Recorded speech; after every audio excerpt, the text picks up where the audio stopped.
Hi అండి. సింపుల్గా టేస్టీగా జ్యూసీగా చికెన్ ఫ్రై ఎలానో చూసేద్దాం వచ్చేయండి. ఈ కర్రీ రసంలో పెట్టుకొని తింటే అద్దరిపోతుంది అనమాట.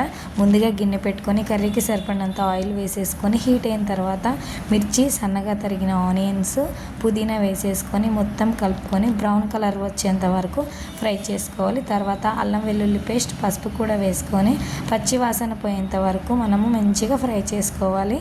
ఫ్రై అయిన తర్వాత మనం ముందుగా కడిగి పెట్టుకున్న చికెన్ని కూడా వేసేసుకొని చికెన్కి తగ్గట్టుగా మనకు సాల్ట్ అనేది వేసేసుకొని ఒక 5 మినిట్స్ మూత పెట్టుకోవాలి. అప్పుడు చికెన్లో ఉన్న వాటర్ అంతా బయటకు వచ్చేస్తుంది అనమాట.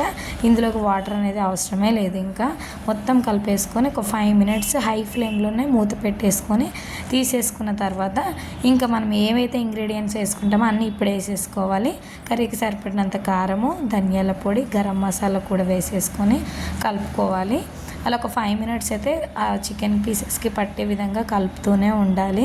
మనము ఒక 5 మినిట్స్ వచ్చేసి హై ఫ్లేమ్లో, 5 మినిట్స్ సిమ్లో చేసేసుకుంటే మనకైతే చికెన్ ఫ్రై అయితే మనకు రెడీ అయిపోయినట్లే.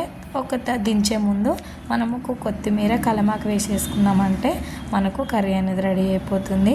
టేస్ట్ అయితే చాలా బాగుంటుంది, సింపుల్గా అయిపోతుంది.